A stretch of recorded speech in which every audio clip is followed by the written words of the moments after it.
Back to Outlook Portland and my guest, Jeff Merkley. Jeff, in the 4 minutes we have left, let's do some short takes. First of all, who do you like among the Democrats running for president? The one I connect with most is John Edwards. And the reason why is we share a lot in common. My dad was a mill worker, his dad was a mill worker. He was the first in his family to go to college, I was the first in my family to go to college. And when he was running for president 4 years, he came out to Oregon and he really got into the substance of the issues that need to take our nation forward. But I'll tell you this, any of our leading Democratic contenders would be tremendous in leading this country. Jeff, you've just been elected to the United States Senate. Tell us, what's the first committee you'll seek to serve on in the United States Senate? The first committee would be energy. Energy is essential to our foreign policy, it's essential to our economy, and it's essential to our environment. It's right at the heart of the directions we need to reshape our country in the years ahead. Jeff, I read recently that you described Gordon Smith as being in lockstep with Bush Cheney over the past 6-7 years. And yet recently in Newsweek, Mrs. Clinton, Senator Clinton, candidate Clinton, was quoted as saying she has a great deal of respect for Gordon Smith. When a national Democrat says something like that about Gordon Smith, does it make it harder for you to make the case about his record? Oh, not at all. His record speaks for himself. Certainly Clinton is gracious. That's never a fault, and that's just fine for her to be gracious. But look at the record. 90% of the time voting with Bush Cheney, unquestioned lockstep into the war in Iraq.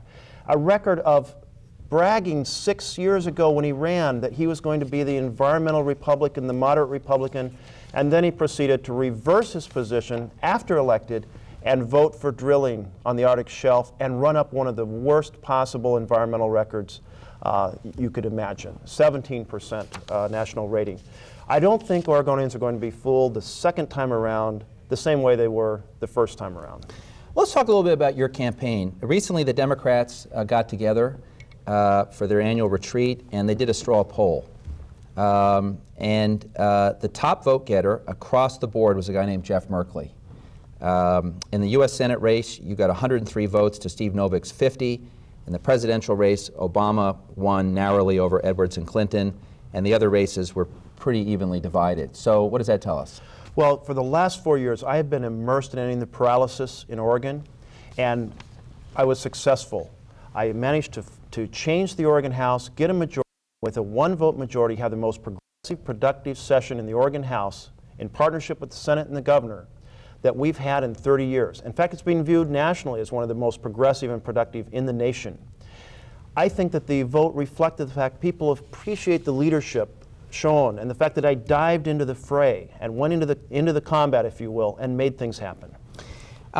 There's been some talk in the blogs about the support you're getting from Washington. The Democratic Senatorial Campaign Committee, and in particular Chuck Schumer from New York. Is your campaign being run out of Washington or here in Oregon? Oh, run right out of here. Head of the campaign sitting right here at the table. And let's also talk for a moment about debates. You have not had a chance yet to debate any of the other Democrats.